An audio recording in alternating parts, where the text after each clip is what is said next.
Hi, everybody, and thank you for joining us. I'd like to introduce Tyrone McKeith from Classic Zambia. Um, uh, Tyrone is British, but living in Zambia, and we actually have a common thread in that the Kafue National Park in Zambia has steered our career paths, and holds quite a soft spot in my heart and yours, I'm assuming. Um, Mhm. Tyrone, yeah, thank you for joining us today. This is just a podcast where we chat to the owners of the camps, lodges, and hotels that we love to support and send our guests to, and just understand a little bit more about what makes you guys tick, and what it's like living out there and doing the things you do.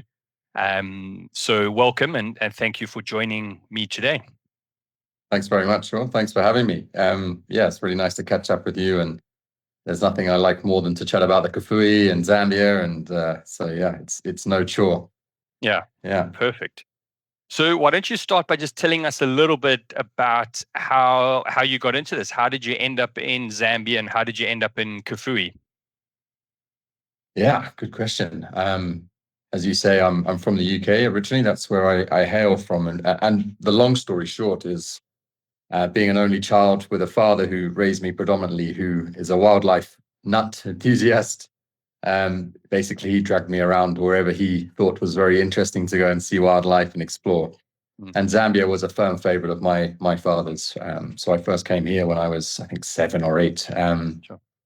And we came here a lot. And yeah, we spent a lot of time in the Kafue National Park. And as a consequence, got to know the owners of the camps that we used to stay at. And sort of 30 odd years ago, there weren't many tourists. And there's still not many tourists in the Kafue, but there certainly were fewer 30 years ago. And yeah, basically became family friends. And I gave me an opportunity as a as a young person to spend time in the bush.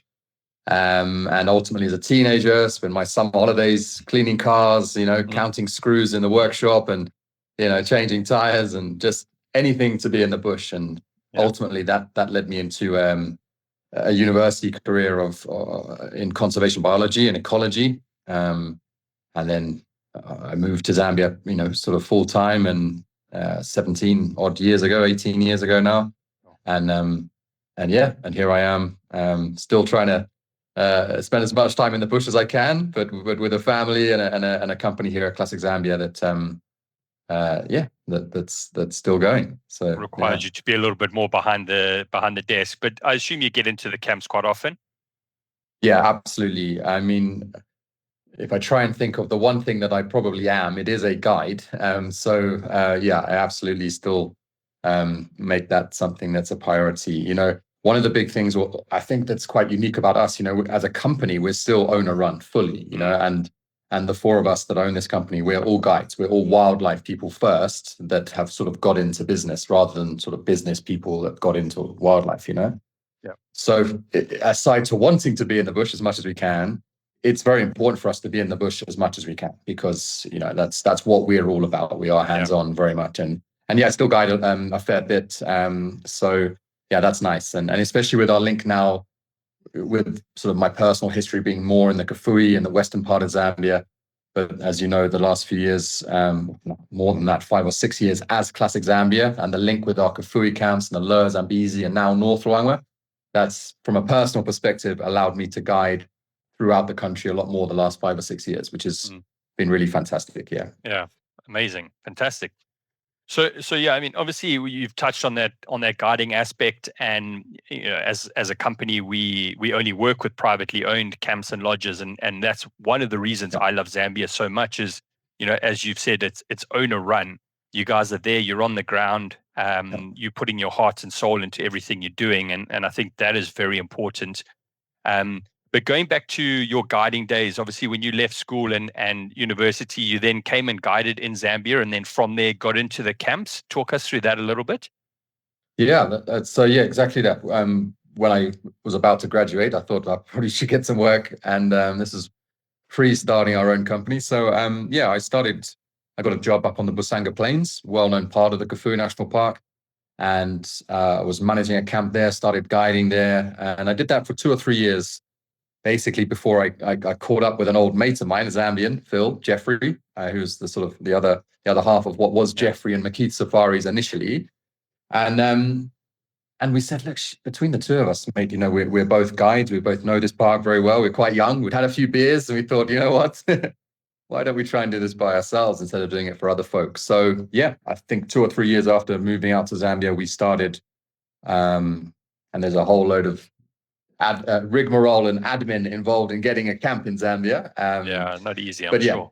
Not easy, but that's fine. It took us a few years to get the permissions, but ultimately, I think I was about 23, 24 when we got Musikesi Camp, or the site for Musikesi Camp, our first camp.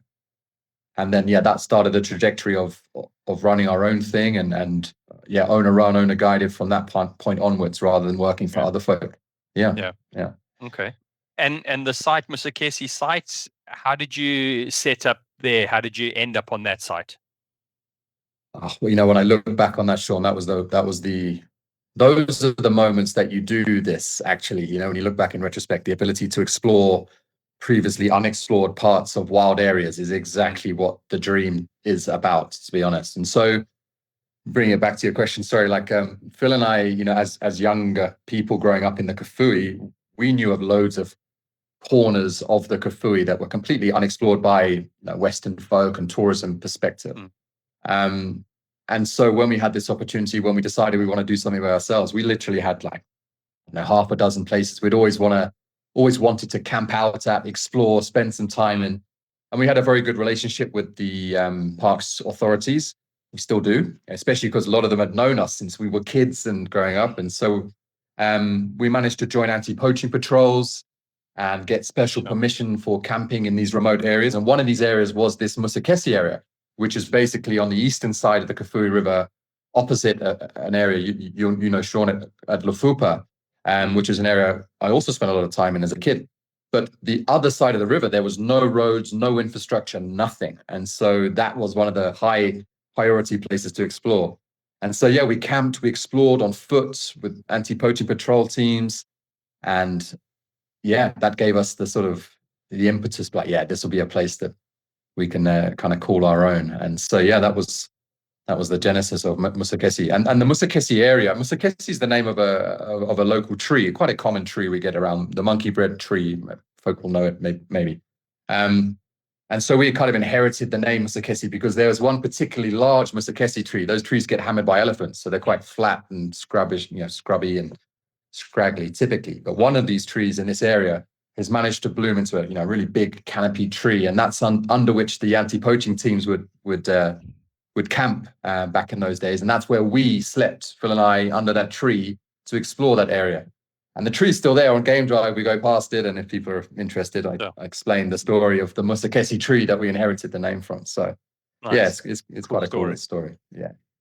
But the Kafue itself it's a massive reserve. It's a massive park, and not a lot of tourists go there, so you don't have a lot of vehicles around and eyes on the ground. Going into a relatively untouched area comes with its problems of poaching, and because there's not a lot of patrols out and about. So how did you overcome that? Yeah, spot on. Like the Kafue of 30 years ago, I remember going with my old man. If you go for a week in the Kafue, you're going for wilderness, and you're going to see sable and roan and unusual stuff. Not every day, but you're going to see cool stuff. And for a more sort of connoisseur type safari goer, that was perfect. And like you say, you would never see another soul. The Kafue of today is a lot different. Like, it still has all those specialties, and you still don't see another soul, but there's a lot more game generally than there was 20, 30 years ago. And so that's just a part to the Kafue. But in the Musikesi area specifically, like when we turned up day one, for example, there wasn't even a broken tree. That was something I can still remember doing a lot of walking on foot. There were no elephant activity. You could see for decades, just not a dropping, not a broken, branch. And just with presence in these areas, the poaching that was going on 20, 30 years ago, started to kind of dissipate. Those guys were like, oh shit, there's folk here, that they were pushed to the sort of the edges and the corners. And that was the reality for a couple of years. The rebound in wildlife was remarkable because, if you don't hammer these animals, they tend to sort of rebound on their own, right? And but sadly, that wasn't enough. And then I think it's probably about 4 years after we started in the Musikesi area, the poaching kind of came back into the area. And that needed something to, we needed to put a stop to that, put something to that. We were finding snared animals, snared lions, leopard, wild dog, poached elephants right outside camp, stuff that we hadn't even, thought might happen. And that was the genesis of a more concerted anti-poaching side to our tourism product, right? Yeah. And that was the genesis of what was and it still is Musikesi Conservation, which is a non-profit arm of sort of what was Jeffrey McKeith Safaris, and now Classic Zambia still very much supports Musikesi Conservation, but it is its own non-profit, and it's doing amazing stuff in the landscape. But that had to be started to help sort of tackle this surge in poaching a few years after we started our camp. Yeah. So it just shows the importance of tourism entities like yourself going into these areas and, aside from the anti-poaching, as you say, the eyes on the ground, the vehicles out and about, it get noticed by the poachers and they can't have free rein anymore. So, it is very, very important, these sorts of camps that go up into these remote areas. And I know in the beginning it's hard work and, you have to work really hard to get the animals back used to the vehicles and not scared and running away. And you guys have done an amazing job. And there's some amazing properties out and about in Zambia and Africa that are very similar to this. So well done. And okay, so just talk a little bit more about the conservation side and Musikesi Conservation, because I know it's a huge part of you guys. Yeah, absolutely. So as I said, in 2017 was the year that Phil and I turned up ready for the season. And we were finding zebra dragging snare wires and logs behind them. And it was a tough year. So we basically, Phil and I, after a couple of seasons in our little bush camp in the obscure part of Kafue National Park, built on walking and, not loads of business and not loads of money, but we had saved a little bit of money. And so we went to an NGO that was working in the Kafue at the time and said, guys, can you please help us put some patrols in the area? We need to do something because we're getting hammered here. And, we're just two young lads with 10 staff. Excuse me. And so they said that sadly, they said that they were unable to, they didn't have the ability, the officers to put into our area. So we went to the government and said, look, guys, what can we do? This is not we're getting hammered here. And they said, basically, long story short, if you can incorporate your own non-profit, we've got an intake of anti-poaching officers coming up, $2,000 to train a scout. You need a base for them, and we'll second a little team of scouts to your area if you can look after them and feed them and house them, and that we did. We ran around, went to the Peyton's office and set up a non-profit and paid a few $1,000s for our scout training. And 6 months later, we were sort of handed these little team of anti-poaching officers. These guys did an amazing bit of work for the next sort of 6-12 months, like the amount of snares, and it was remarkable, like really scary, the scale of impact and the snares that we were finding, guys that we were arresting, like it was scary. But it was kind of old-fashioned boots on the ground anti-poaching, and it had a huge impact. And as our guests were funding this, the few people that were coming on safari, we're not big wealthy people, whatever we earned, we helped to sort of buy some more boots, let's get some more rounds, let's keep that going. And that, because there was such a clear link between tourism and conservation, we had a lot of buy-in from our guests, and they were like, well, we can do a bit more, like a lot of very good people out there, right, Sean? And they were very happy to commit more and help more. And a very organic growth of the impact of Musikesi grew. We then were able to train more scouts, add more, better facilities, better training, better equipment. Phil and I got to a point where we had to now employ someone to manage the anti-poaching side of what we were doing, because we're trying to do the safaris that was paying for the anti-poaching, and And that basically has grown since 2017, 2018 now to today, where Musikesi Conservation as an entity supports over 130 different anti-poaching officers, researchers, community projects, education professionals. It really has, like, it's been amazing to see what has happened. It's gone far beyond what Phil and I had started. We're very proud that we started it. We still, the founders of Musikesi Conservation. Yeah. But what it has become in the communities and in the area which Musikesi is, but even beyond that now, we even work up in the Busanga Plains area and across big tracts of landscape. Is something really, if we take a step back, we're very proud of. But it's still something that our tourists are fundamental. Our guests that stay with us fundamentally are the reason that these areas are being protected. And you made a comment to that, Sean, like, you support camps like that, and a lot of people say they do a lot for conservation, but there's a big difference between supporting a camp that is the only camp in a vast area and a camp that's next door to lots of other camps, because by definition that area is already having a positive impact on it. So exactly, that Musikesi area continues to be, it's still the only camp in the area, so it still needs support. But that's the background. And so guests staying at the camp through the conservation fees and things like that, that's going into that, and there are other ways that they can contribute as well aside from their park and conservation fees? Yep. I guess there's basically 3 ways that them staying helps Musikesi Conservation and all the projects it does now. Indeed, a percentage of the bed nights is like a conservation levy that guests may or may not know goes straight to the projects. Second to that is us as a company. We put a huge chunk of sort of money or profits, let's say, revenue off our own back into what we started. And the third is from a guest in camp perspective.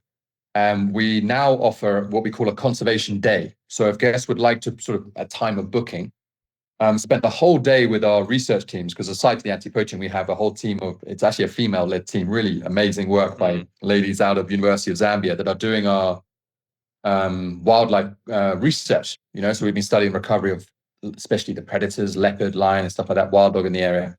And they're out in the field all the time. We've got 2 or 3 little teams. And so guests are able to join the research teams for a day. Camera trapping, telemetry, a whole load of stuff that comes with that. And so that's a third thing. And the fee paid for that, it's a small fee on top of the bed night, goes to that as well. So there's kind of 3 ways that it benefits. Musikesi. Very cool. Very cool. So it's good to see the tourism aspect working in these sorts of areas. So well done. Very, very cool. Yeah. And talk about why people should come and stay with you. What makes Kafue, what makes Musikesi so special? We can talk about Busanga Plains. I know you've got your camp up there as well. What makes it so special? What made you fall in love with Kafue all those years ago? Jeez, that's a huge question. But to try and honestly, when I think about it, I think the Kafue, it sounds so obvious to say it. Well, maybe it doesn't, but I think so many people say this kind of thing, but it's not always true everywhere. Like true wilderness, like genuine, unfettered, unfenced vastness. That's the Kafue, right? It's one of the largest parks in the world, and it really is. It's massive. And that scale of wilderness basically makes me feel good. It makes me feel comfortable that there are still tracts of seemingly infinite wilderness. I know another place I went to years back. It was the Kalahari, Central Kalahari Game Reserve, and I plopped myself in the middle there, and it was another place completely different to Kafue that gave me that sense of like, hey, shit, this just goes on, and I love that. And I think, on one thing, that is it, the scale of wilderness and how cathartic it is to know that there are places like that still exist. That's one. For me specifically, as an inquiring young sort of biologist, the ability to see wildlife that I had only really read about in books, and I'm not even talking about the elephants and the lions and stuff, lechways and sables and oribis and reedbucks and even the birds. You know, they've got fantastic bird life in the Kafue. Pels fishing, you know, things that are typically you're gonna kind of have to really try to go and see them well. Yeah, but the Kafue seems to have a lot of those unusual stuff relatively easy to see. You know, you're more likely to see the most relaxed roan and sable than you are to see, you know, something in other places that's maybe more common, you know. And that variety of wildlife, variety of habitat with that wilderness, I think that's why it's really cool. You know, it's you never know on any given day. And now as a guide, something that I really enjoyed, and actually why I enjoy the Musikesi area more than Busanga as a guide, is because I felt as a guide in Busanga, I kind of knew what I was going to see on any given day. Like, you know what's in the Busanga plains, you know what you're probably going to see.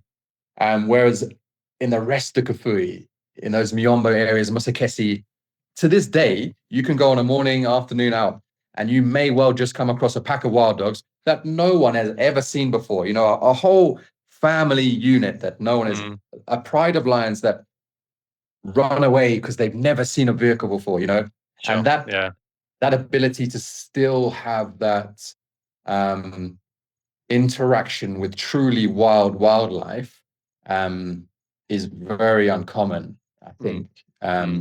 So yeah, those are the different reasons why I fell in love and still continue to be infatuated by the Kafue. Yeah. And given the current over tourism that is hitting the world, you know, and we're seeing videos coming out of certain parks and things like that of queues of vehicles behind lions or different sightings. I think this sort of experience that you're talking about now is becoming more popular. People are wanting to get away from the crowds and get into these true wilderness areas. So I hope you guys are seeing some good bookings coming through where people are wanting to get away from it all.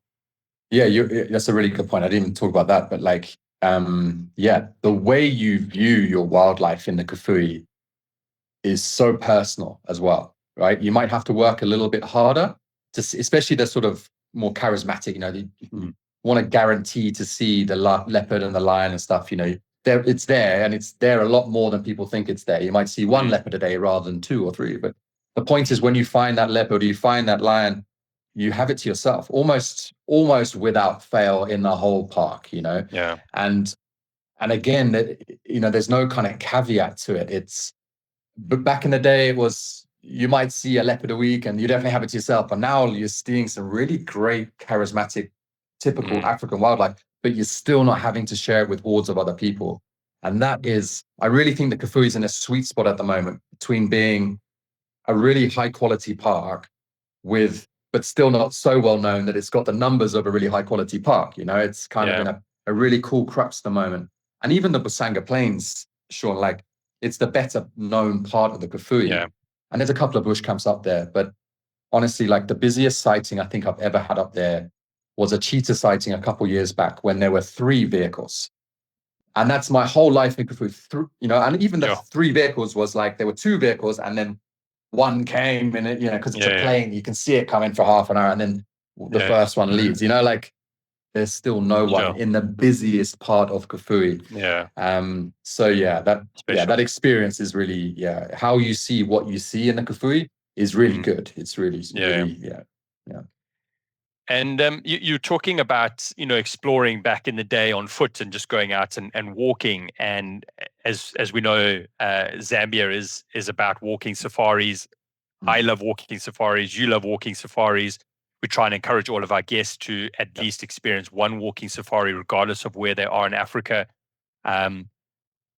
What makes Zambia so special for a walking safari? And a lot of people are nervous. A lot of people think, oh, walking safari, no, it's dangerous.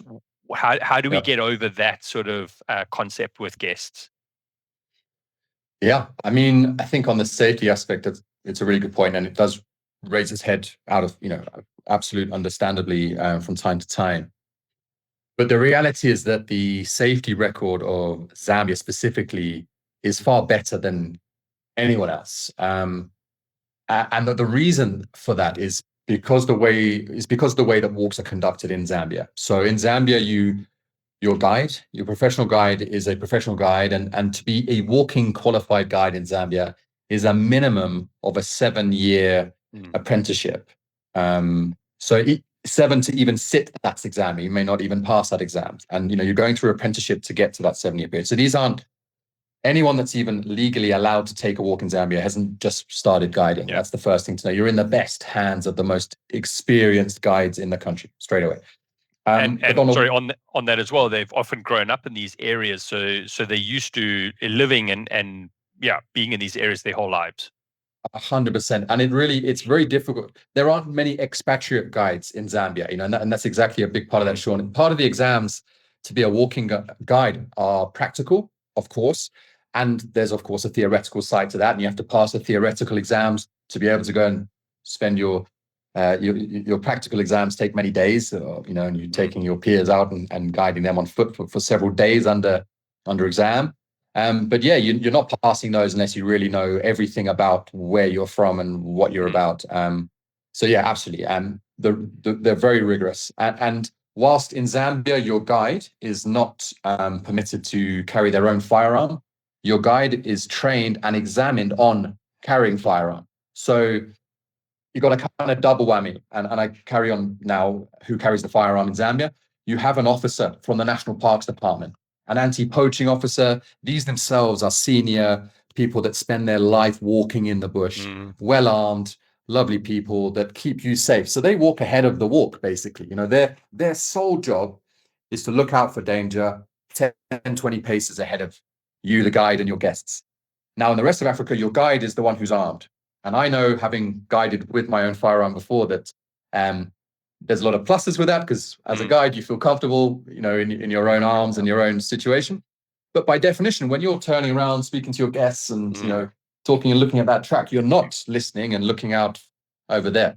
So in the Zambian scenario, you've got your officer whose sole job is to keep an eye and an ear out for everything that may well come past as you're busy guiding.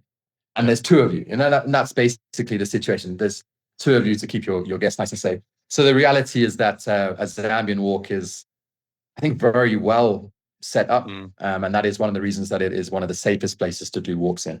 Cool. So that's that on how we do the walks. But in terms of why Zambia is such a fantastic place to walk, and I've walked, as a guide in the Luangwa, the Lower Zambezi, and the Kafue, and actually they're all very different walking. And so that's maybe an answer. I think people might have a preconception as to what a walking safari is, hey, Sean, but the reality is that it can be whatever you want it to be from your perspective.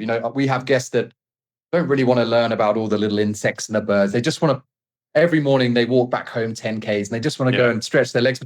Perfect. We can go and do a nice A to B 10K. If we see an elephant, we walk around it when we carry on, right? No problem. But yet we have, for example, older folk that like to stretch their legs, but they can't really do more than a couple of Ks, and they love the birds, they love the flowers. And you could do a far more of an immersive nature walk, because the guides, again, in Zambia have that depth of knowledge. They can interpret the smallest item to the biggest item. And then the third kind of folk we get, which is where the lower Zam comes in really for walking, is your kind of folk that want to see if they can approach big game, see safely, but see if, how does one interact with wildlife on foot? Because, you don't get to experience that very often, certainly not in a vehicle. And so the ability to approach big game with good guides in a place like the Lower Zambezi, which is sort of ecologically designed for it, in those lovely big winterthorn forests, you can, use the wind and sneak up. So the point is that there's something for everyone. And that's what a good owner-run camp is all about, because and good operators like yourself, Sean, you'll be listening to your guests, right? You'll be saying, what do you think you want to get out of a walk? And we'll know that before guests come, and we take them out and show them what it's about. Perfect. That's a really good example of what it is. So that's great. And so aside from the walking, aside from your game drives, what else do you offer at Musikesi Camp? Yeah, so that's a really great thing about Musikesi specifically. I mean, we've spoken about the conservation history, but the camp itself is on the Kafue River, just off the Kafue River. So we love to walk in Musikesi. Musikesi walking, actually, I didn't talk about that, is really cool, because it's still a massive there's still vast tracts of unexplored area. So we sometimes walk with GPS. I might open up with Google Earth and see if there's some sort of water points on Google Earth that we've never really been to, plumb that into the GPS, and off we go. So anyway, so even a walk at Musikesi is very different because it can be exploratory. So yeah, walking, game drives at Musikesi, really productive nowadays, especially for leopard. That's a predator species that's done very well on the back of the anti-poaching. But then you've got the river. At Musikesi, you've got the Kafue River, which is a navigable river by motorboat all year. So it's not, early season, late season, we can navigate all year. We also have a tributary of the Kafue River called the Lafupa, which is, you'll remember it, it's stunning. Like it's beautiful palm trees, finfoots everywhere, pels fishing out. So the ability to boat and be in a boat, and not just like a gin and tonic boat, like although we have gin and tonics, like a proper game viewing activity. We're looking for elephant swimming. It's a proper game viewing activity. So adding in the water element to the land activities is huge. And then lastly, at Musikesi, we've got the conservation. I spoke about the conservation project, and guests are able to go and interact with that. That's a morning activity or a full day activity. Go down, meet the teams, learn what that's all about. A really cool interactive kind of day or half day. And then the last thing we added this year was a hide. Now, I know hides are kind of vaguely, I see it across in vogue at the moment, but the hide for us is something that we've been wanting to do for years. And it's the first hide in the Kafue. It's the only hide that we know of in the Kafue. Wow. And it's about 10 kilometers away from the river, where the rarities like sable, roan, hartebeest, that's where they live. So the hide, it's called camisot. Camisot is the name of this salt pan where the hide is. And we've only put it in August. But this sunken hide, and we don't really like to call it photographic hide because we weren't too sure about what the photographic opportunities would be like. We wanted to call it a nature hide for people that want to, take your book, hot part of the day, park off. But we've been blown away by what we've been seeing at that hide. Like, it's absolutely astonishing. We've got some pics on our website and stuff. But yeah, anyway, so the hide is a real big USP as well. So yeah, you got loads to keep you busy in the Kafue. Yeah. And we're finding more and more people wanting to spend more time at one camp as opposed to jumping around. What is in your opinion, what is the sweet spot for the amount of nights to stay with you? Yeah, that's a great question. Honestly, all we ever used to sell, back in the day when it pre-CZ, Phil and I, we sold like an 8-night trip. We called it the Northern Explorer. 4 nights on the Busanga Plains and 4 nights in Musikesi. And that, some people, if they don't know Kafue, we think, are they trying to squeeze a few more nights than you need to? Not at all. That's a magic amount of, because 4 nights is 3 full days. And 3 full days in a park as wild as the Kafue, where the wildlife, as we've spoken about, there aren't loads of people trying to telling you where the dogs are and the cheetah. It takes a day to find your feet, figure it out. And so those 4 nights are a magic 4 nights and a perfect way to spend time in the Northern Kafue. 3 nights you can certainly do if you've got a tight itinerary, but definitely not 2. 3, okay, but 4 is the sweet spot. And Sean, what we find a lot is our guests who repeat, and we're very lucky to have a high percentage of our guests are repeat guests.